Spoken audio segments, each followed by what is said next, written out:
All right, Steve Grimmet, Nick Bowcott, finally back with Grim Reaper. I discovered the band with the Rocket to Hell album, and then of course I bought the older ones later. But then you guys kind of just disappeared. What happened back then?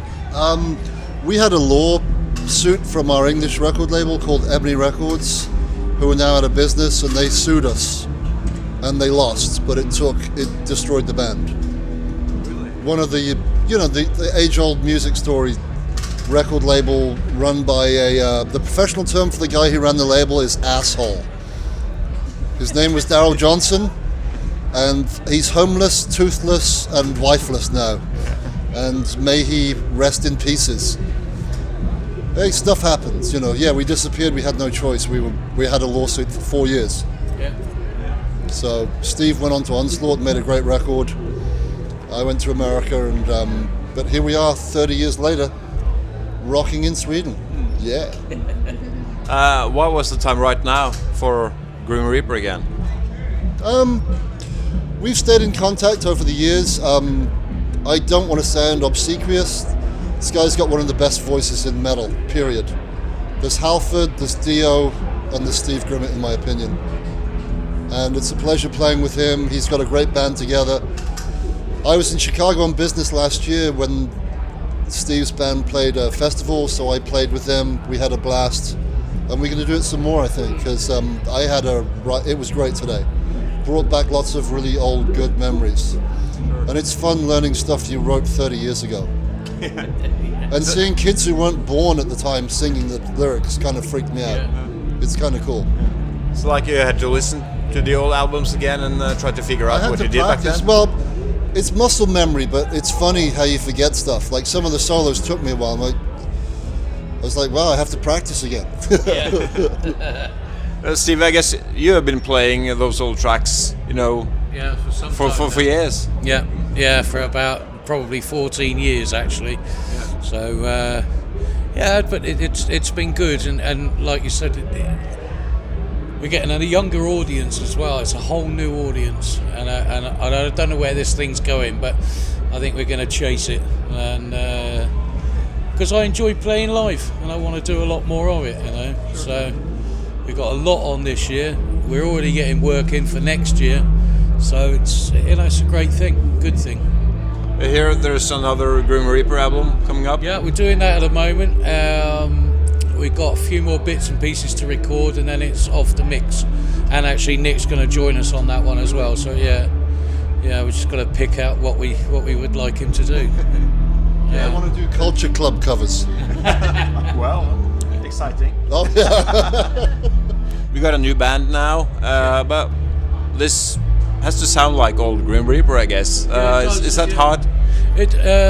No, not really, because Ian, the guitarist, plays a lot like Nick anyway, and they in the past they spent a lot of time together playing, so it was kind of a natural progression, and you've heard the show today, and these guys play, and to be fair, well, that's only the second time anybody's ever heard Grim Reaper as it was recorded, and it sounds great.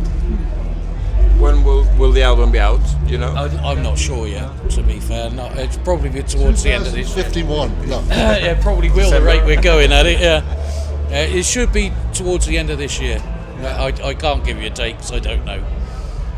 The record industry has changed a lot. Do you have a label? Signed to a label? I've got several labels contacting me for wanting to do it, and I am avoiding it at the moment because I want it finished before I decide to. I've got my eyes on one company, and they release worldwide. So I don't need the hassle at the moment. The hassle I need is to get the thing finished, and so yeah. Are the old albums still available for new fans that would kind of discover you on this festival, for instance? Yeah, they are. I think it was a company called Sound Farm, which is part of what's the name of the company? Plastic Head Distribution. They released it that was probably about 3 years ago, I think. So it is still available. Yeah, you can get it on iTunes too. Yeah. iTunes has all 4 albums, including the best of. Yeah. Yeah, So. it's never really been off the shelves, which is amazing, really. It was a time I was looking, well, for a long time for CDs with the old stuff, and I finally got it, but maybe it's more available now than before. Yeah, so it's readily available. So, Nick, have you been in the music business since you quit Grim Reaper? Or? Yeah, I'm a journalist. I'm a journalist, and I work for Marshall Amplification, so I'm on the other side of the fence. I play a lot. I was good friends with Dimebag Darrell, may he rest in peace, so I do a tribute for him. I get involved in I'm a VP of this charity called Ride for Dime, so we do 4 or 5 concerts a year, and I get to play with people I have no right to play with, like Corey Taylor, Ace Frehley, Vinnie Paul. It's fun, man. So yeah, I'm still playing, but it's fun playing with him. And his band is good. Like you said, I produced Ian's old band. They were called Seven Deadly Sins, and he's a great guitar player. And he's very attractive as well. So, that's a good thing. Yeah. Well, you guys are good at tributes. I mean, today you did a Dio track, and you played some Gary Moore. You played Pantera. Yeah. CV, you have been on several tribute albums. And I guess it means a lot to you to pay tribute to old heroes. Yeah. That's why we did the Pantera thing, because I think Cowboys from Hell is one of the best riffs ever written, and it fits right before See You in Hell. And it has Hell in the title too. Gary Moore was one of my heroes, so I just wanted to do that. I felt it was, because he played here a few years ago, so I wanted to pay a tribute to him. And the Dio thing. The Dio it touches everybody, you know. It does. And that's why we keep doing it. And I love the song, I love what he did with it, and he's sorely missed, you know. Not only by me, but by all the fans. Seems like your voice is just in shape. I mean, a lot of my old vocal heroes are kind of losing it, but it seems like you're just doing just great. You've got to take care of it. I don't do a very good job at that, to be fair, but I am lucky that it's still with me. You know, it's. I do look after it a lot more than I ever did do in my youth. You know, so yeah, it's good. Well, that's one of the great things about Ronnie James Dio, is right up until he passed, he sang amazing. I saw Heaven and Hell, and everyone was just like, because he sang, he didn't change anything. Like, I agree with you. I'm not going to mention my heroes that have lost it, but some of them it's sad to watch now. They're detuning, and they're not hitting the notes they used to. Ronnie never did that. He hit it right to the very end. Yeah. Like the stuff he did with Doug Aldridge, like the live stuff, that's staggering, and it's not fixed. It's just what it was. They recorded in London, and I'm friends with Doug, and he did it because he loved playing with Ronnie. Because Craig got sick. Ronnie's guitar player got sick, so Doug got the call like 3 days before, and he went and did it just out of respect for Ronnie. The only thing that he said about Ronnie is that he couldn't go near Ronnie's monitors because they were really, really fucking loud. So I guess Ronnie was deaf. Still could sing though. Yeah, he could sing great. So I guess Grim Reaper is the focus now. Are you still doing the Steve Grimmett band or Grimstein gigs? That's all on the back burner, to be perfectly honest with you.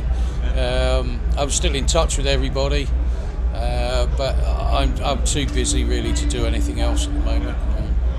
I've got the Sanity days, but we won't be touring this year because Al, the guitarist, has got bladder cancer, so he's recovering from many operations that he's had so far, and so it's Reaper all the way.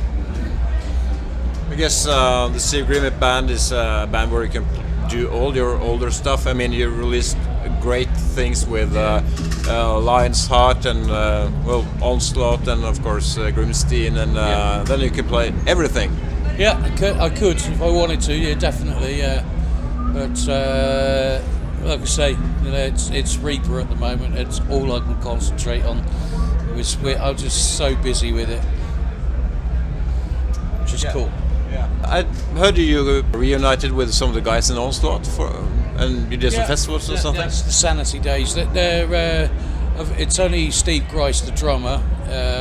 The other two guys, the bass player and guitarist, so that they were ex-Onslaught members, but not when I was in the band. And say Al, the guitarist, is quite sick at the moment. So I hope he gets through it. Hope he makes it. So they're all good guys, That's the only Onslaught album I actually like, but I think it's a good one. Yeah, I think it's a good one. A lot of money was thrown at it. I was thrown at it. But I think it's a good album. I think it's probably in fact I know it was the best selling album they ever did. So that must tell you something. Search of Sanity, I can speak to the outsider, it's a great record. It's a great record. They shouldn't have done AC/DC, we've already discussed that. Some bands you shouldn't cover, AC/DC is one of them, but that's not Steve's fault, that was a record label being stupid. But the rest of the album's magnificent.